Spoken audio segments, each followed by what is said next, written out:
Hi, I'm Dr. Walter Matwaychuk, and the purpose of today's intermittent reinforcement email is to talk a little bit about unhealthy and healthy negative emotions.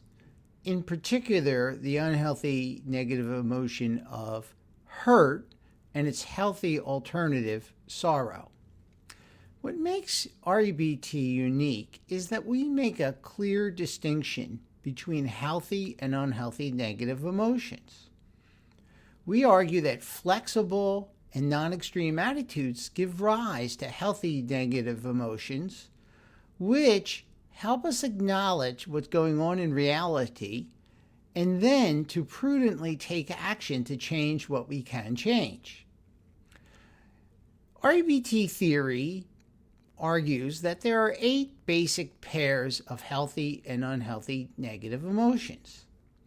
In today's intermittent reinforcement email message, I go into the inferences, the behavioral consequences, and the thinking consequences that are associated with unhealthy hurt and healthy sorrow. I elected to start with this emotion of unhealthy hurt because I don't think it's well understood, yet it can be devastating to important relationships. The theme of unhealthy hurt is that in an important relationship, one party sees an imbalance in investment, that they are not receiving their due, that there's an element of neglect.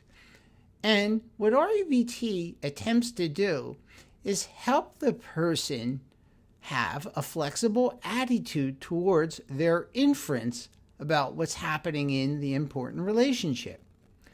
By having a healthy sorrow, the individual can take steps to maintain the relationship and improve it despite having awareness that something is not quite right with the relationship, or that it is not in the state that they prefer it to be in. So, I would suggest you carefully read today's intermittent reinforcement email message because I think the people that most effectively use REBT are the ones that have a good understanding of the characteristics of the healthy and unhealthy pairs of emotions. So I actually encourage my patients to study the 8 different pairs of healthy and unhealthy negative emotions so that they can be more sophisticated consumers and users of the ABC model.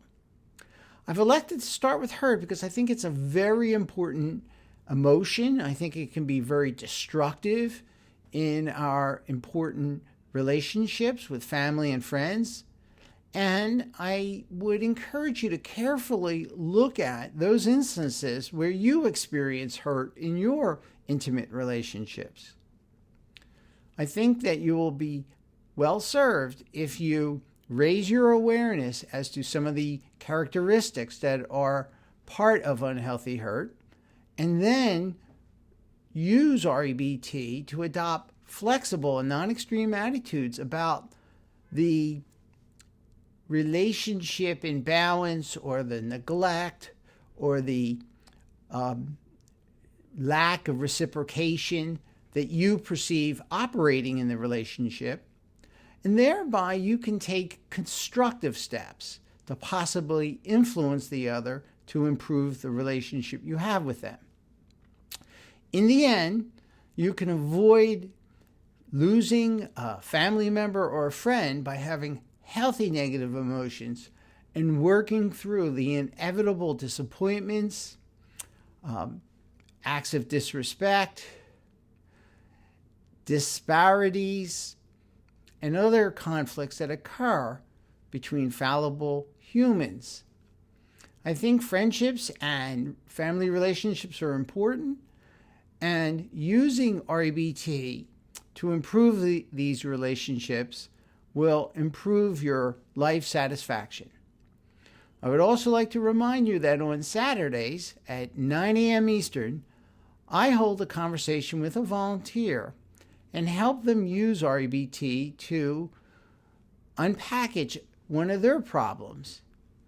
It's been a great success, and people from around the world attend, and we talk about all sorts of interpersonal conflicts and other sorts of problems. It's at 9 a.m. Eastern. That's 2 p.m. in the UK, 5 p.m. in Moscow, 7:30 in India. It's free to attend. It's on Zoom. And I would encourage you to bring a friend, because we require a volunteer each week, a new volunteer. And so it's important that we have new people attending so that we can show them how to use REBT on their problem, and that the viewing audience can also learn from the discussion. At the conclusion of the discussion, I have about 15 or 20 minutes where we talk about the discussion with the people that have witnessed it, and this too enhances your learning of REBT. So I hope to see you on Saturday.